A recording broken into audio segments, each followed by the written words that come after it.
Hey guys, welcome back to my channel and I'm back again with another really interesting video. Guys, this is part of my Kotlin Basics series. Today we are going to learn about nullability.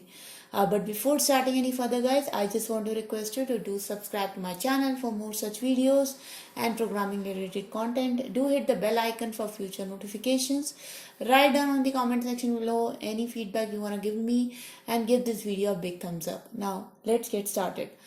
So the first thing about nullability is that we all know that Kotlin tries to prevent null pointer exceptions, and let's see how it tries to do that. So if I create a variable here, students, and let me declare its data type as int, and now I'm going to assign it value null.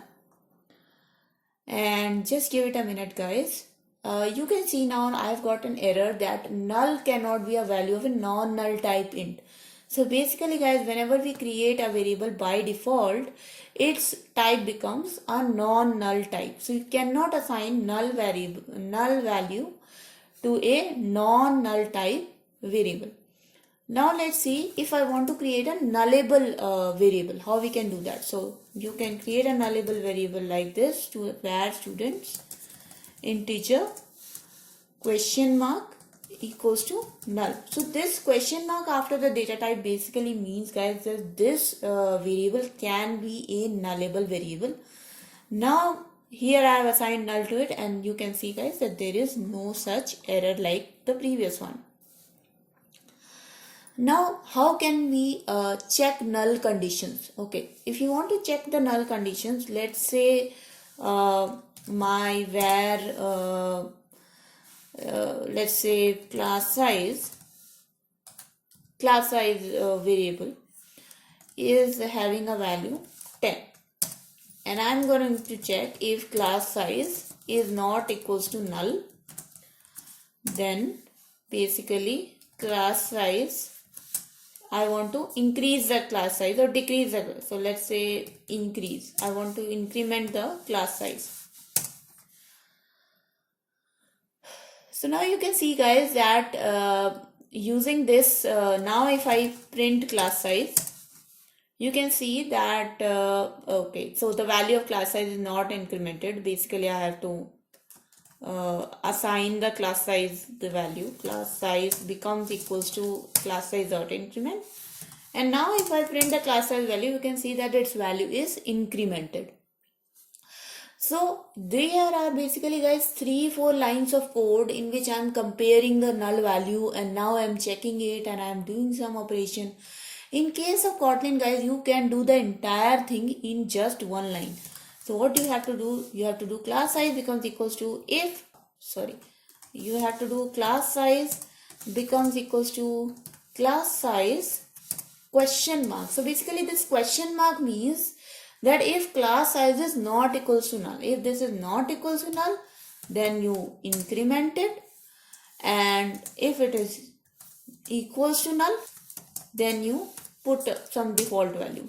So now if I make print class size, you can see that it is incremented again. If I put class size becomes equals to null, null cannot be value of, okay, I'm sorry, I made, so let's say var class size integer question mark equals to null.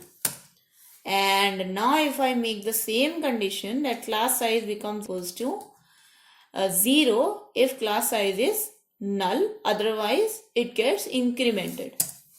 So now if I print class size, you can see that its value is changed from null to 0. So that is how you can use the question mark operator to check the null values, and you can use the question mark dot operator to check the else value. So basically I can do something like this, that class size, if it is class size becomes equals to class size dot increment. If it is not equals to null, now you can see that its value is incremented. Or if you want to do the else condition, then just copy this and question mark colon, and if it is null, then it will get equated to the, it will get assigned the default value. Okay. So that is about how you can use the question mark to check the null values and question mark colon to do the else condition. But still guys, if you want null pointer exceptions in your code, you can use something called as double exclamation mark. So for example, let's say I declare a variable. Let's suppose variable name is rooms, like classrooms, and I make this variable value as null, and I still want to throw the null pointer exception if this classroom value is null.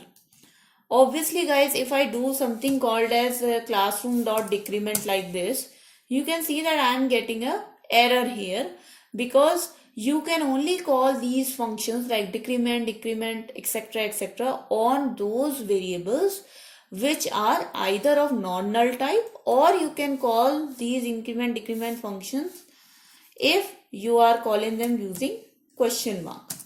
So like this, either you can call using this, or you can call using you can make them non-null type.